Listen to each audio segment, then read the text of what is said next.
Hello, hello, hello, John Mason. How is everybody? Hope you're all well. I have been getting so nauseated by certain of the commercial news media caving into Trump. The most disgusting part is when the Washington Post and the Los Angeles Times, their editorial boards, got together and they made endorsements for Kamala Harris during the election. And their publishers decided to spike them, to cancel them. And now lately we're hearing more stories about certain commercial news media capitulating to Trump. Such like Joe Scarborough of MSNBC and Mika Brzezinski.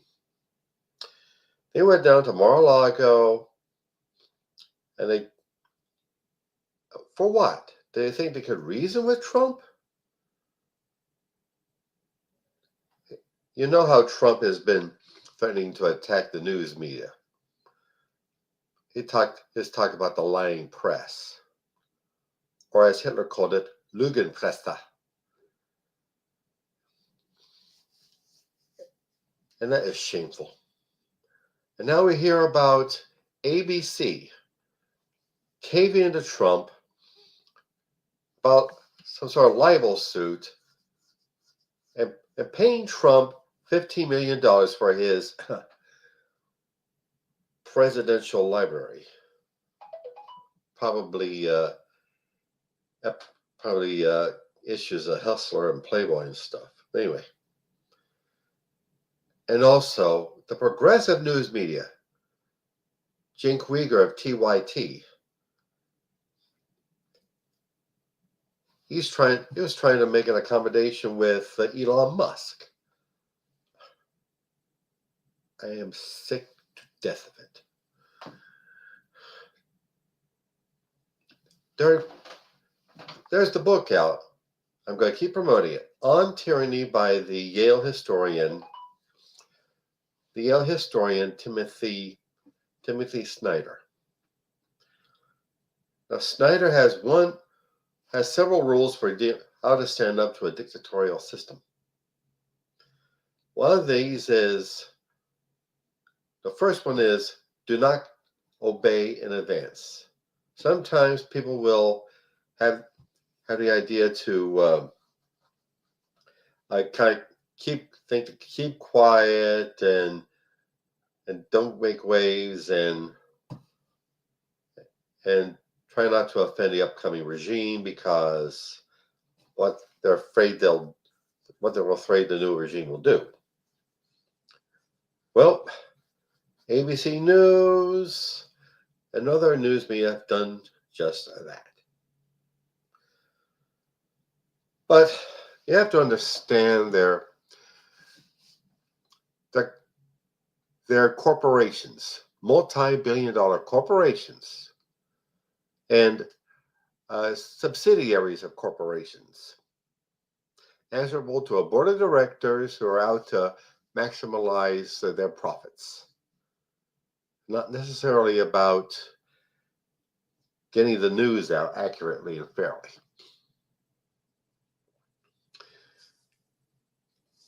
We have to stop this. We have to get in touch with the editors, the letters to the editor, and whatever way there is to communicate with the publishers and editors of news media, and tell them, show a backbone, stand up to them, don't be pushed around by them, and also not either or, but also develop our own news media, our own magazines, our own websites, our own cable channels, whatnot. Gonna check on something here. Excuse me.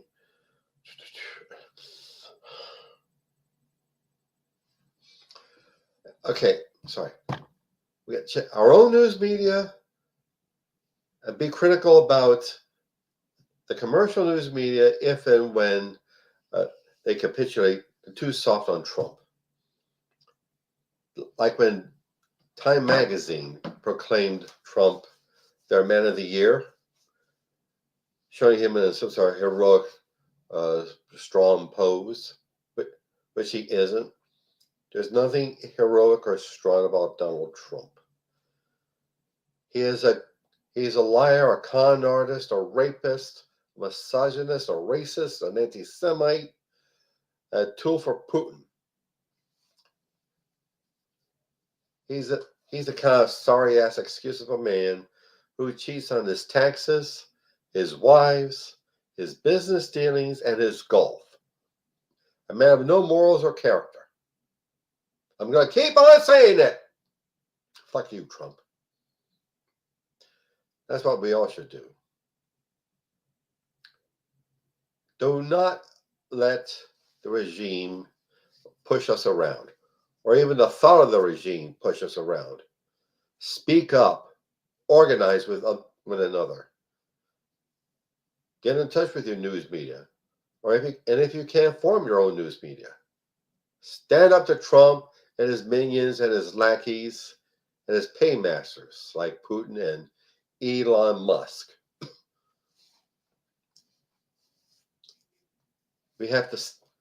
Our future is at stake. We owe it to those who fought for our rights and liberties in the past and died for them, and we owe it for the future generations. The future generations will look back at us and say, what did you do to fight fascism? Well, when they hear about us and read about us,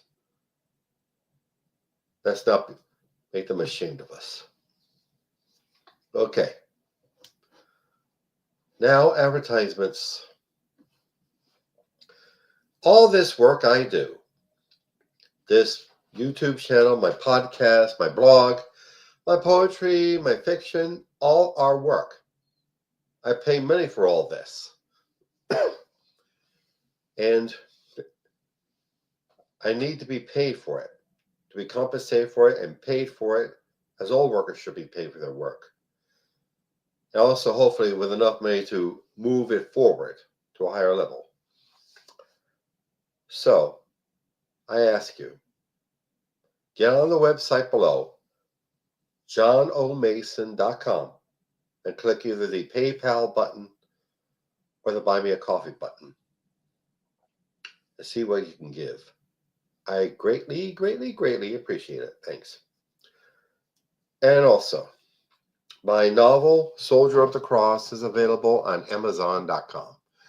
It's the story of David Lucas, who is a young man in the early 60s, is a drunk and a whore chaser and a school bully. He gets in trouble in the army. He comes out of the army a fanatical, born-again Christian, a fanatical, manly man for Jesus who just wants to serve Jesus, and how he goes about it leads him to disaster. Please look it up. Soldier of the Cross on Amazon.com. And also, Hemperific is a lovely little CBD product store located on Snyder Avenue near 15th Street in South Philadelphia. There you'll find some of the finest cannabis-infused products. Gummies and candies and lip balm and flour and hand sanitizer and dog treats. Dog treats, yeah. Look them up, please. HemperificLLC.com. And also my beloved career and business coach, Michelle Snow. Michelle is far away excellent in helping you develop your small business or professional career. Let you know what you're doing right, where you need work, and help you network with other up-and-coming entrepreneurs and professionals. Do please look her up. growwithsnow.com. Okay? The news media is another battlefield, just like in the halls of Congress and our state legislatures and our political system, where we have to keep up the fight for freedom. Let's not let ourselves be cowed by this regime, and let's not let our news media or other institutions be cowed by them. We can stand up to them, like the people in South Korea, like the people in Georgia, like the people in North Carolina. We can beat them, and we will. Thanks. Have a good week. See you later. Bye.